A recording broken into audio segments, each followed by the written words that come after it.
దేశీయ విత్తనాల వారసత్వ సంపదను కాపాడుకోవాలంటే అవుననే శాస్త్రీయవేత్తలు అంటున్నారు. ఆధునిక సాంకేతిక పరిజ్ఞానాన్ని అందిపుచ్చుకోవడంతో పాటు ఆదిమ విత్తన సంపత్తిని కాపాడుకుందామని టూరిజంలో ప్రత్యేకతను సంతరించుకున్న లంబసింగిలో శాస్త్ర పర్యావరణవేత్తలు, ప్రజా సంఘాలతో పాటు ఎస్టీ కమిషనర్ డాక్టర్ డివిజి శంకర్రావు పిలుపునిచ్చారు. భవిష్యత్ తరాలకు ఆస్తి మన విత్తన సంపదే అన్నారు. 100, 200 కాదు, వ్యవసాయ కళాశాలలో దొరకకపోవచ్చును. ఏకంగా 500 రకాల విత్తనాలు ఒకే చోట ప్రదర్శనకు వేదికగా నిలిపేందుకు కృషి చేసిన సిఫా, వాసన్, RRAN సంస్థలను అందరూ అభినందించారు. ఆయా సంస్థల ఆధ్వర్యంలో అల్లూరి సీతారామరాజు జిల్లాలోని చింతపల్లి మండలంలోని లంబసింగిలో అంతర్జాతీయ ఆదిమ విత్తనాలు పండుగ నిర్వహించడంపై గిరిపుత్రులు సైతం ఫిదా అయ్యారు. 500 విత్తనాలతో సిఫా నిర్వహించిన ప్రదర్శనను తిలకించిన అనంతరం ST commission chairman doctor డివిజి Shankarrao మాట్లాడుతూ, తాను ఏజెన్సీలో పుట్టి పెరిగినా, వైద్య వృత్తి చేపట్టినా, ఎంపీగా సేవలందించినా ఇన్ని రకాల విత్తనాలు ఎక్కడా చూడలేదని తొలిసారిగా చూడటం చాలా ఆనందంగా ఉందన్నారు. దేశీయ విత్తనాల వారసత్వ సంపదను కాపాడుకోవాలని కోరారు. అందుకు కృషి చేస్తున్న సంస్థల సేవలను చూస్తే ఎవరైనా ఫిదా అవ్వాల్సిందే అన్నారు. ఆదిమ విత్తన సంపత్తిని కాపాడుకునేందుకు ప్రతి ఒక్కరూ కృషి చేయాలన్నారు. భవిష్యత్ తరాలకు ఆస్తిగా మన విత్తన సంపత్తి మనమే కాపాడుకోవాలని కోరారు. లంబసింగి పంచాయతీ పరిధిలో 12 గ్రామాలను భారతదేశీయ విత్తనాల గ్రామాలుగా తీర్చిదిద్దే కార్యక్రమం అభినందనీయమన్నారు. ఇంతవరకు రసాయన ఎరువులు, క్రిమి సంహారకాలు, రసాయన కలుపుతీత మందులు వేయకుండా కాపాడిన స్వచ్ఛమైన భూమిని భవిష్యత్తు తరాలకు వారసత్వ సంపదగా అందించేందుకు కృషి చేయవలసిన బాధ్యత మనందరి మీద ఉంది అన్నారు. విత్తన గ్రామాలు అభివృద్ధి చేయడానికి ప్రకృతి ఆధారిత పంటలు పండించే విషయంలో తాను పూర్తి స్థాయిలో సహకరిస్తానన్నారు. సిఫా సంస్థ ఆధ్వర్యంలో లంబసింగిలో జరుగుతున్న ఈ విత్తన వైవిధ్య విత్తనాల వర్క్షాప్ని ఈరోజు ఆరంభించడం, అదేవిధంగా ఇక్కడ అందరితో ఇంటరాక్ట్ అవ్వడం చాలా హ్యాపీగా ఫీల్ అవుతున్నాను. చాలా మంచి కార్యక్రమం ఇది. చెప్పడానికన్నా ఎక్కువ తెలియాల్సిన కార్యక్రమం. ఎందుకంటే జీవ వైవిధ్యం అన్నది నష్టపోతుంది, మొత్తం గ్లోబ్ అంతా నష్టపోతుంది. 75% జీవ వైవిధ్యాన్ని కోల్పోయినట్టు UN లెక్కలు చెప్తున్నాయి. అదేవిధంగా మన ప్రాంతంలో చూసినా సరే చాలా రకాల పంటలు కానీ విత్తనాలు కానీ మాయమవుతున్నాయి. దీనివల్ల మానవాళి ఎంతో నష్టపోతుంది. ముఖ్యంగా ఆ జీవ వైవిధ్యం అంటే ఏదో పెద్ద పెద్ద మాటలు కాకుండా ఆ లోకల్ వంగడాలు కానీ, లోకల్ విత్తనాలు కానీ, వాటికి ఆ ఎన్విరాన్మెంట్కి అలవాటయ్యే శక్తి ఉంటుంది. అదేవిధంగా మంచి ఫుడ్ సెక్యూరిటీని ఇచ్చే అవకాశం ఉంటుంది. ఎక్కడికక్కడ డైవర్సిటీ ఉండి మంచి పోషకాలు అందుతాయి. ఆ రకమైన కార్యక్రమాలు తగ్గడం వల్ల సమాజంలో కూడా జీవనశైలి వ్యాధులు వస్తున్నాయి. కాబట్టి సమాజానికి కూడా ఇది అవసరమే. ఈ రకమైన వైవిధ్యభరితమైన పంటలు కానీ, వైవిధ్యమైన జన్యువులు ఉన్న విత్తనాలు కానీ మనం సంరక్షించుకోవడం, ప్రమోట్ చేయడం, ఆ పంటలను ప్రోత్సహించడం చాలా అవసరం.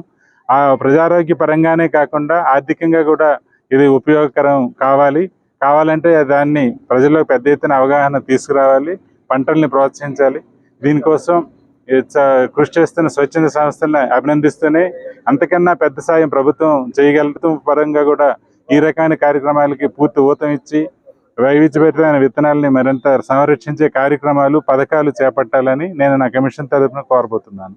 కార్యక్రమానికి అధ్యక్షత వహించిన Andhra university science and technology principal Raju మాట్లాడుతూ, దేశంలో వ్యవసాయం మొదలైన 10,000 సంవత్సరాల క్రిందట కాలంలోని విత్తనాలు దేశంలోని అన్ని మారుమూల ప్రాంతాల నుంచి సేకరించి ఇక్కడ గ్రామాల్లో నాటి పెంచడం అభినందనీయమన్నారు. 500 రకాలకు పైగా విత్తనాలు సేకరించడం, వాటిని తిరిగి పెంచడం, వాటి నుంచి తిరిగి విత్తనాలు ఉత్పత్తి చేయడం వెనుక ప్రతి ఒక్కరి కృషి వెలకట్టలేనిదన్నారు. ప్రధానంగా వరి, చిరుధాన్యాలు, పప్పు ధాన్యాలు, కూరగాయలు, ఆకుకూరలు, కందమూలాదులు, పండ్లు జాతి మొక్కలు, ఔషధ గుణాలు కలిగిన మొక్కలు తీసుకుని వచ్చి నాటి పెంచడం చాలా అభినందించాల్సిన అంశమన్నారు. ఈ రోజున లంబసింగ్ ఏరియాలో సేఫా మరియు వాసా ఆర్గనైజేషన్ ద్వారా 2 days వర్క్షాప్ ముఖ్యంగా సీడ్ మీద జరిగింది. దానికి ఎస్టీ కమిషన్ చైర్మన్ గారు రావడం జరిగింది.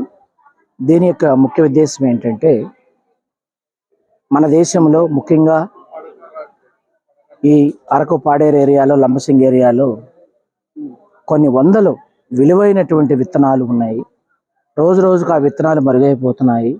ఆ విత్తన సంబంధాన్ని మనం కాపాడుకొని ఆ విత్తనాల ద్వారా న్యాచురల్ క్రాప్ కానీ మనం డెవలప్ చేసుకున్నట్లయితే దాని ద్వారా మన ఇండియనైజేషన్ టెక్నాలజీ తోటి ఆరోగ్యం 100 సంవత్సరాల నుంచి 200 సంవత్సరాలు బతకడానికి అవకాశం ఉంది.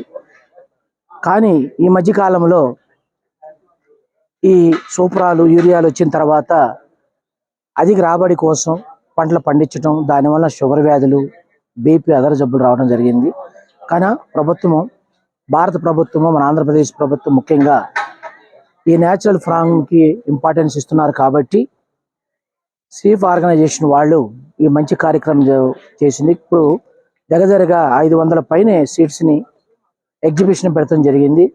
ఆ ఎగ్జిబిషన్తో పాటు లోకల్ ఉన్న రైతులందరికీ ఫ్రీగా విత్తనాలు సరఫరా చేయడం జరిగింది. ఆ విత్తనాలతో ఈ ఏరియాలో ఆర్గానిక్ పంటలు పండించి ఆ పంటలు వాళ్ళు తిని వాళ్ళు ఆరోగ్యంగా, ఆనందంగా ఉంటూ అధిక రాబడిని మిగతా జిల్లాలకి వాళ్ళు పంచిపెట్టడానికి ఈ యొక్క మెయిన్ ఉద్దేశంతో ఈ యొక్క ప్రోగ్రాం జరగడం జరిగింది. కనుక రైతులందరూ పార్టిసిపేట్ చేశారు. వర్క్షాప్లో సైంటిస్టులు ఉన్నారు. సైంటిస్టులతో పాటు లోకల్గా ఉన్నటువంటి రైతులు, వాళ్ళ అనుభవాలు, వాళ్ళ యొక్క ఎక్స్పీరియన్స్లు, వాళ్ళ రాబడి మొత్తం కూడా ఎక్స్ప్లెయిన్ చేస్తుంటారు రైతులకి. విత్తన కార్యక్రమాల్ని విత్తన గ్రామాలు కానీ మనము రూపొందించాలని చెప్పి ఆ యొక్క ఫార్మర్స్తోని ఈరోజు డిస్కషన్ పెట్టడం జరిగింది. అయితే ఈ యొక్క వర్క్షాప్లోని ఎవరైతే ఏ గ్రామాల నుంచి వారి విత్తనాలు తీసుకొని వచ్చారో వాటిని ఏ విధంగా జాగ్రత్త పరుస్తారు, దాన్ని ఏ విధంగా వీరు పెంపొందిస్తారు, తర్వాత వాటిని సరౌండింగ్ విలేజెస్కి కూడా ఏ విధంగా డిస్ట్రిబ్యూట్ చేస్తారన్న దాని గురించి మాట్లాడడం జరిగింది. మరి ఈరోజు మాకు శంకర్రావు గారు, వారు చైర్మన్ ట్రైబల్ కమిషన్ ఆఫీస్ నుంచి వచ్చి వారి విత్తనాల గురించి, రెండవదిగా ఆ యొక్క కాయగూరల గురించి కూడా వారు మాట్లాడి, ముఖ్యంగా ఆ యొక్క వృక్షం ఏదైతే వారు పూజకి మేము పెట్టి ఉన్నామో ఆ యొక్క వృక్షాన్ని పూర్తిగా వారు వెళ్ళి వారు అక్కడ పూజ అనేది వారు అందులో పాల్గొని అక్కడ ఉన్నటువంటి రైతులందరికీ కూడా ఈ యొక్క విత్తనాల గురించి, దాని ఇంపార్టెన్స్ గురించి వారు చెప్పడం జరిగింది. అదేవిధంగా ఇక్కడికి వస్తున్న ప్రతి ఒక్క ఫార్మరు కూడా వారు వెనక్కి తన ఒక మోడల్ విలేజెస్గా తయారు చేయాలని చెప్పి ఈ విత్తన గ్రామాలు, విత్తన బ్యాంకులు అనేవి తయారు చేసి ఈ యొక్క లంబసింగి గ్రామంలో మేము చూపిస్తామని ఈరోజు మాట్లాడడం జరిగింది. మేము 16 స్టేట్స్లలో ఒక national initiative on evaluating seed system for traditional varieties అనేది ఒకటి స్టార్ట్ చేసినాము.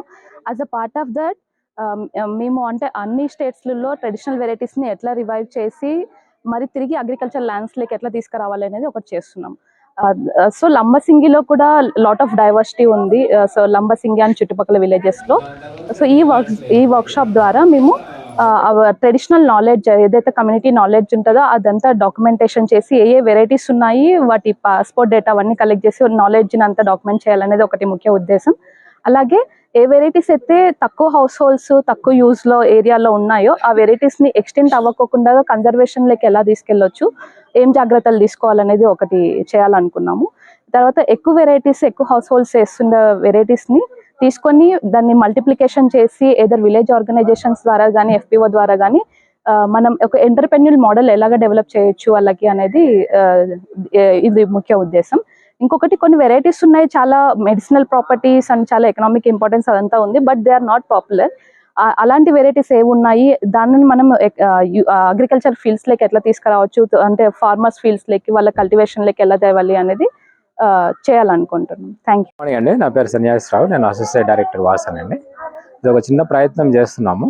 లోకల్గా సెఫా అనే ఒక ఆర్గనైజేషన్ ఉంది. లంబసింగి ఏరియాలో గత 10-30 సంవత్సరాలుగా వర్క్ చేస్తూ ఉన్నారు. అయితే ఈ ప్రయత్నం ఏంటంటే మన స్థానికంగా ఆదివాసీ ప్రాంతంలో చాలా రకాల పంటలు పండించుకోవడం అనేది ఉంటుంది. అయితే రాను రాను ఆ పంటల యొక్క వైవిధ్యత తగ్గడం అనేది కనిపిస్తూ ఉంది. సో ఎందుకు ఇది తగ్గుతూ ఉంది, ఏంటి, ఆ రైతుల యొక్క అనుభవాలు ఏంటి, వాళ్ళు ఏమనుకుంటున్నారు, ఏ విత్తనం కోసం వాళ్ళు బయటకు వెళ్తూ ఉన్నారు, ఏ విత్తనం వాళ్ళు సొంతంగా ఇంకా అట్టే పెట్టుకొని వాళ్ళు స్టోర్ చేసుకునే పరిస్థితి ఉంది. ఇన్న అంశాలకు సంబంధించి ఒక వర్క్షాప్లో చేద్దామని ఈ 2 గ్రూప్స్ ఆలోచన చేసినాయి. ఈరోజు కొంతమంది నిపుణుల్ని కూడా ఇన్వైట్ చేశాము. అదే సమయంలో 3 పంచాయతీల నుంచి రైతులను కూడా, స్త్రీలు వాళ్ళందరూ కూడా వచ్చారు.